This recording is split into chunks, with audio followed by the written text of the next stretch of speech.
stakeholder of the land where the proposed Stort crossing, Pie Corner to Elizabeth Way, Edinburgh Way, will take place. On the 11th of 6/21, I showed Mr Hardware and my ward councillor, Matthew Saggers, some of my many concerns. I showed you the poor state of the existing surface water crossing, the storm drainage, where it enters the River Stort at River Way, and the associated stench, and I recall that you took photographic evidence.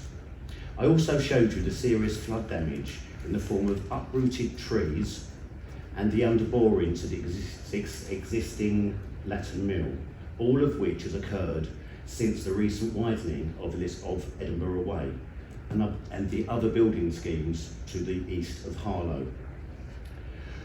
All of this poses a risk to the existing flood defences that were installed at great expense to Harlow Council, Circular 2002 to 2003.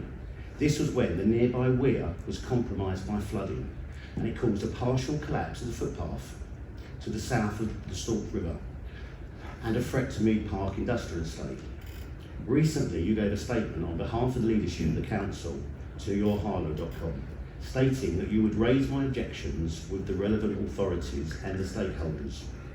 However, many councillors, including those with relevant portfolios and our own MP, have indicated that they will refer all of my questions and concerns to you. I'm concerned that the relevant authorities, such as the Highways Authority, they might not have been contacted. It is essential to investigate whether these schemes have caused an increase of surface water discharging into the River Stort. This will seriously affect the planning decision of the central and eastern proposed River Stort crossing. Please could you show me that you have consulted in full with the council and update me on the progress in relation to my concerns. Thank you. Thank you, Mr Warner-Baker. Now, I'm going to turn to Councillor Hardware, to whom you addressed your question, and give him the chance to either read his answer to you or take it as read. And then you'll be invited back at the end of that to ask a supplementary question. You can choose to stay standing there or sit back now and ask Councillor Hardware gives his answer. Councillor Hardware. Thank you, Chair. Yes, I will read my answer, and I apologise to everybody. This is going to be rather long, because I thought it important to give some background to the answer. So thank you, Mr Warner-Baker, for your question. The Gilston development and its associated transport infrastructure has been the subject of significant debate and consultation over many years, and a project we have inherited from the previous Labour administration. The development is enshrined in East Hertfordshire local plan, which was adopted in 2018 following public consultation and an independent examination which found the plan to be sound. Equally, the principle of the river crossings to support the development at Gilston is also enshrined in the Harlow local development plan, which was also consulted upon and was adopted in December 2020 by the previous administration, also following independent examination by a planning inspector. Harlow Council is supportive of the development of new housing to the north of Harlow at Gilston, has been vital to meet the future needs of the town and the surrounding area. It is vital to ensure that appropriate levels of infrastructure are provided to support this development, and traffic model has demonstrated that the Eastern Stort crossing is required to enable this. Equally, we have to balance the increasing need for new housing with impacts on the environment. Climate change and global warming is a major issue facing humanity, and we need to minimise the impact upon it. Conversely, there has been a housing shortage in the UK for many, many years. It is one of the reasons why house prices are so high and why it is difficult for many, in particular the younger generations, to get on the housing ladder. It is a very difficult balance to find.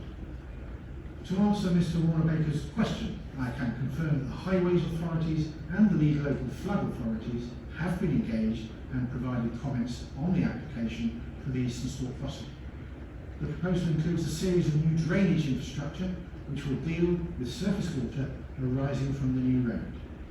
Note that the bridge is elevated at the riverway location over existing features. Surface water runoff from the new highway will be stored beneath the highway surface, and systems designed to accommodate flows that may arise from a 1 in 30-year storm event. Towards Riverway, where the urban area is more constrained, the new roundabout surface water will be attenuated and treated by a conveyance and a separator to remove fine pollutants, particles and oils before discharge into the River Stort. All drainage infrastructure must meet the same level of surface water runoff as a greenfield or undeveloped site. The assessments indicate that there will be no impact on surface water flooding arising from the development. In terms of preventing flood risk and integrating sustainable drainage through design, the Eastern Stort crossing proposals meet the requirements of the Environment Agency and the lead local flood authorities. The drainage strategy has been agreed in principle at this stage, and subsequent engineering design stages will refine details about the proposed attenuation features, which will be controlled by a series of conditions attached to any planning approval. The Highways Authority has also confirmed to me that approval of these final details will be required before the Section 278 road adoption process can be completed. I am therefore satisfied that there is sufficient engagement from the relevant authorities in relation to this proposal. Stakeholders for the Stort crossing, which have and will continue to be engaged as the Gilson development progresses, include Natural England, the Environment Agency, the Highways Agency, lead local flood authorities, highways authorities, ecology departments, archaeology departments, mineral and waste authorities of both county councils, Herts and Middlesex Wildlife Trust, Essex Wildlife Trust, the Canal and River Trust, Network Rail, Greater Anglia, and the National Air Drone Safeguarding Team at Stansted Airport. Connectivity via the Stort crossings is integral to our once-in-a-lifetime opportunity to attract the transformative investment and growth that Harlow needs in order to fulfil our significant potential. Sir Frederick Gibbard described Harlow as an organism which go on changing and being rebuilt as the needs of the people alter. And the Garden Town and associated infrastructure is the beginning of that new chapter. There is no evidence, to link the river flooding with the expansion of Edinburgh Way. These may be nothing more than a coincidence. There are a number of drainage channels and potential sources of increased flow into the River Stort over the last few years, when there have also been, and probably the actual cause, a number of very high rainfall incidents. The river catchment for the River Stort is huge, and most of the River Stort navigation comprises hard, reinforced packages as it functions as a navigable waterway. There are few parts of the river where the banks are not reinforced and therefore vulnerable to erosion. The Latin Island section is one such location where the banks are not reinforced in all locations, as the river splits into to provide a relief flow of water around the rock. Harlow Council is aware of the erosion damage at the weir mentioned by Mr. Baker. I can confirm that the Council's environmental team is currently in discussion with the Environment Agency and the Canal and Rivers Trust to agree a programme of repairs to this part of the river bank. Thank you. Thank you very much, Councillor Harlow. Mr. Baker, do you have a supplementary question for us? I do. Please do. It's a little bit confusing because obviously that is a long explanation, but I will try to contain it into one short question. In regard to the fact that I showed Councillor Saggers where the river had already broke its banks, which you've just acknowledged is the case, and you did briefly mention the 30-year flood event, which I can confirm is inaccurate, because on that 30-year flood event it shows my land unaffected by floodwater. I have confirmed with Mr. Saggers and showed him on my island that the river was flooded to a depth of almost 2 feet last year. This was not after continued snow, the melt, which is when you normally get flooding, but this was groundwater discharging directly into the River Stort. So this is a very, very serious concern of mine.